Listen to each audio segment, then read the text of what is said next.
Alright, so hey guys, this is Suicidal Smurf 98 and today I'm just going to be talking to you about some rush tactics when you're playing on the offensive. So the first thing you want to do is get your spawning sorted out. So you're going to either want to use spawn beacons or have a player near the objective. Find spawn beacons can be effective because you can hide them quite well, but if an enemy finds them, then they're either just going to destroy it straight away, get rid of your offensive, or some people will camp by them and kill you every time you spawn. If you start to see people spawning on it and you're getting killed every time you spawn, this guy's camping near it, you're just going to want to ignore it. The second thing is, when you have your player near the objective, they can be quite good because they can defend. Like a mobile spawn, they can keep you covered, which a spawn beacon can't do. And if you're if you're using a chat, voice chat or something, then you can talk to them and they'll tell you if it's like clear to spawn, they'll tell you if they need help and what's happening in your area. Second point I'm going to make is flanking. Now if you've got in the middle of the map a massive firefight going on and you're playing offensive, then the enemy team who's defending is going to have to run to the massive firefight in the middle, because if they don't defend that, then everyone is just going to pile in straight through the middle and get the bomb. So if the enemy team isn't using radio contact and they're not talking, they're not in party chat or game chat, then they're going to be at a disadvantage. This is especially on PS3 because there isn't a party chat you can use. So they're just all going to pile into the middle to try and take out your objective. Well, to try and stop you from taking out the objective. So if they're doing that, you can just sneak around the back and force your way through. You don't even have to kill anyone. If you haven't got a suppressed weapon though when you're going to try flanking, I suggest you avoid getting into firefights because that will give you position away, or if you have to, use a suppressed pistol. That's not always the most effective if you're going up against someone with a machine gun. And I don't know how I missed that guy there before. That's how they defuse it. So yeah.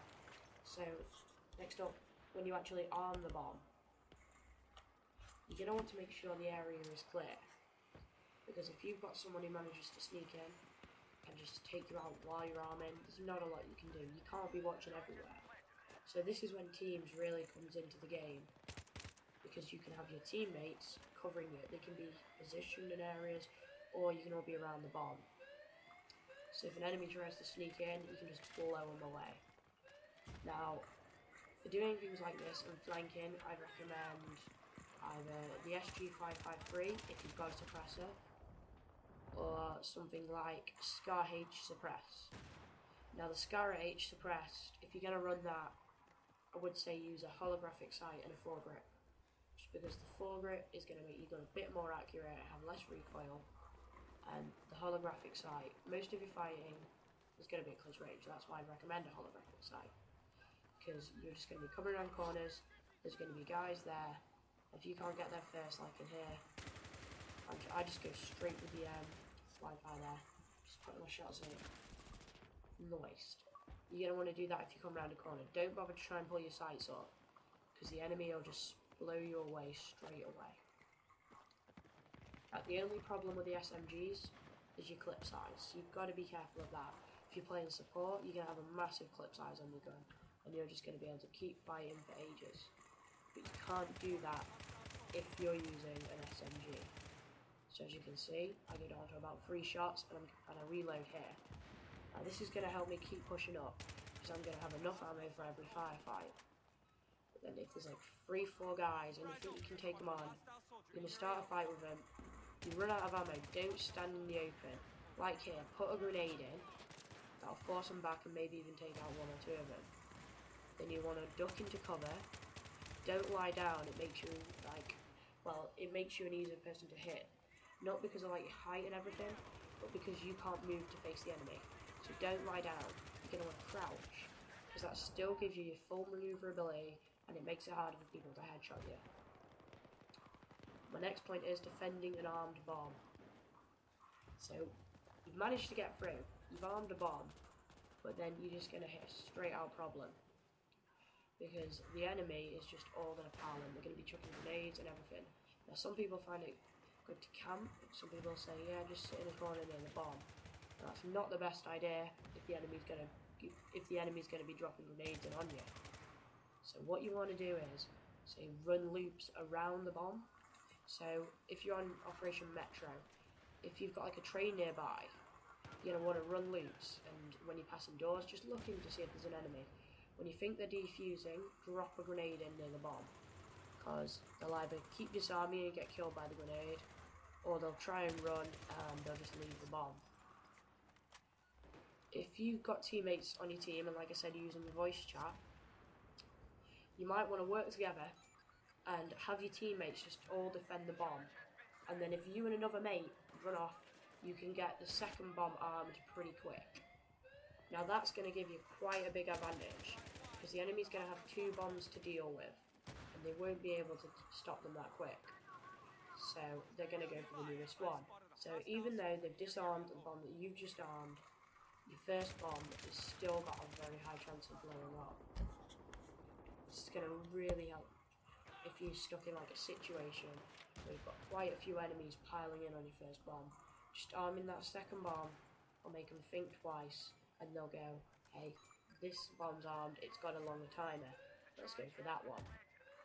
Okay, so now I'm going to talk a little bit about the gameplay. I've come around here and I've got my double kill. What I'm doing, see, is running the loops around the bomb. I come in, take out this guy.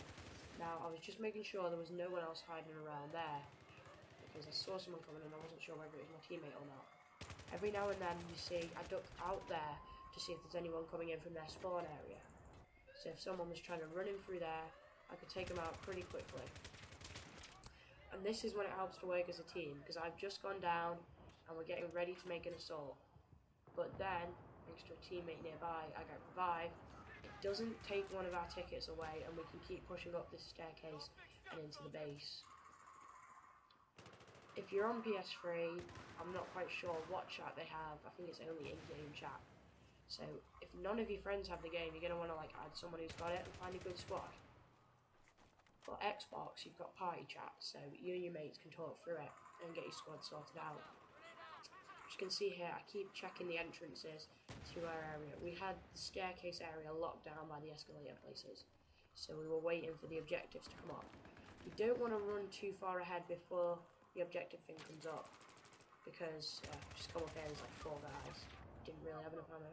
So yeah, you don't want to go too far into the area when the bombs are going to come up, because the enemy will just wipe you out. You're going to want to stay together in one area. So that escalator place is perfect, because there's really only one entrance which the enemy can get to quickly, which is where they're all going to go.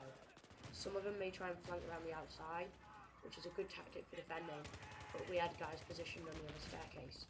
So even, I think like 2 of them tried to get through, and we had about 3 guys positioned on that staircase just ready to take them out. This is effective because you're going to keep pushing the enemy back. They're just not going to take any ground at all, and eventually they're going to retreat. Now, when they're retreating, you don't want to rush after them, because then they might join up with the rest of their team, and then they'll be at the bomb, they'll be in an area they can defend. So when you see them running, you just want to turn and take a few shots at them, try and take a few of them out. You might want to move up by a few meters, but not a lot, because then you're all going to split up if you're chasing after them, and you'll lose your ground. The enemy will just start coming straight back at you, and they'll start killing you. This is like one of the worst things you can do, because it's just going to put you at a massive disadvantage. They're going to have the upper hand on you, they're going to kill you all, so they'll get another 12, they'll take another 12 tickets off your respawn. As you can see there, I come round the corner with my gun up. It's a really great tactic for tight corridors like that, because if there's a guy at the bottom of the corridor, you can take him out. And here, I use my pistol when I got given a revive, because you don't want to go straight for accepting the revive, because it takes time to stand up. So if you've got your pistol ready, you can just take out a guy who won't be expecting it to happen. You've been revived, so there's a support guy there. He's going to go straight for the guy who revives you, and not you, because the guy who revives you poses a bigger threat. He's got his gun ready. So in that instance, the support guy killed him, so I was able to take him out with a pistol.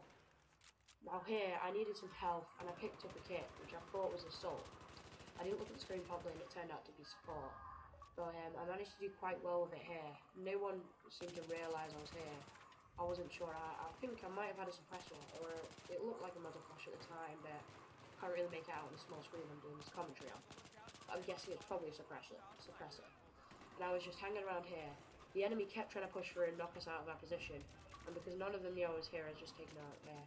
This is where I made my mistake. I ran straight into enemy territory without looking at my ammo count. I get down to 6 bullets, try to reload and get killed. I do manage to take one of them down with me, but it wasn't that good. Here's another instance when I flanked round.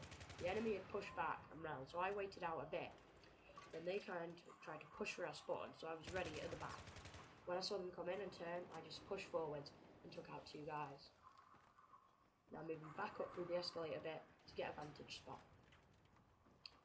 At this point, I'd managed to flank around and I was in on an area where the enemy were. There was a sniper shot there, so I was getting a bit wary.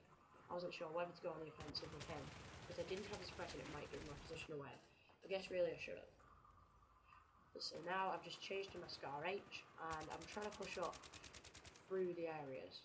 So I was there. This is my holographic sight, suppressor, and foregrip, and I find this works really well for offensive. You can fire quite fast. Holographic sight is a bit quicker at zooming in than the ACOG, and you've got a wider range of vision, so you can see like all around you. Instead, with the ACOG, it takes up most of your screen. So I'll wait on the revive. I check around, make sure no one's there. Unfortunately, I get a bit unlucky here. The grenade comes in. I'm trying to fight my way out. Get a botched grenade. If you take out him, I'm on 1% health. And at this point, I was jamming the back button, going, please, please, healing, healing.